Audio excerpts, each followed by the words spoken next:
நண்பர்கள் அனைவருக்கும் வணக்கம்.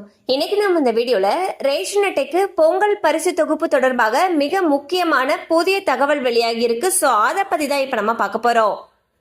தமிழர்கள் திருநாளாம் பொங்கல் விழாவை முன்னிட்டு தமிழக அரசு வருடந்தோறும் ரேஷன் அட்டைதாரர்களுக்கு இலவச வேஷ்டி சேலை மற்றும் பொங்கலுக்கு தேவையான அரிசி, சர்க்கரை உள்ளிட்ட பொருட்களை வழங்கி வரும்.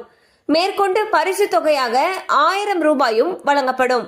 ஆனால் இந்த தொகையானது மக்கள் நேரடியாக ரேஷன் கடைக்கு வந்து பெறும் வகையில் இருக்கும். தற்பொழுது 2025ஆம் ஆண்டிற்கான பொங்கல் பரிசு தொகுப்புடன் இலவச வேட்டி சேலை கொடுக்கப்படும் என்று எதிர்பார்க்கப்படுகிறது. தற்பொழுது தமிழகம் முழுவதும் மகளிர் உரிமை தொகை 1000 ரூபாயானது பெண்களுடைய வங்கி கணக்கில் செலுத்தப்பட்டு வருகிறது.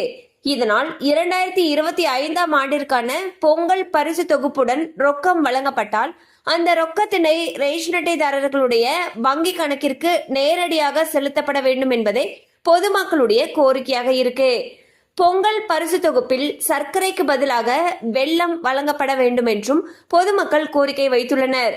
மேலும் தமிழகத்தில் செங்கல் புயலினால் பல மாவட்ட மக்கள் பாதிக்கப்பட்டு இருக்கும் நிலையில் அனைத்து ரேஷன் அட்டைதாரர்களுக்கும் பரிசு தொகுப்புடன் 2500 ரூபாய் வழங்க வேண்டும் என்பதே பொதுமக்களுடைய கோரிக்கையாக இருக்கு.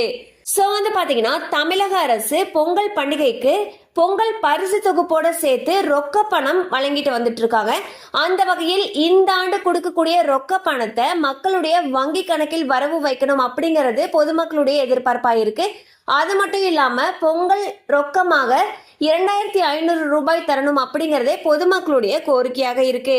கண்டிப்பா அந்த அப்டேட் உங்களுக்கு பயனுள்ளதா இருந்திருக்கும் நம்புறோம். மேலும் இது போல அப்டேட்ஸ் உங்களை உடனே ரீச் ஆகணும்னு நினைச்சீங்கன்னா நம்ம சேனலோடு தொடர்ந்து இணைந்திருங்கள். தேங்க்யூ ஃபார் வாட்சிங்.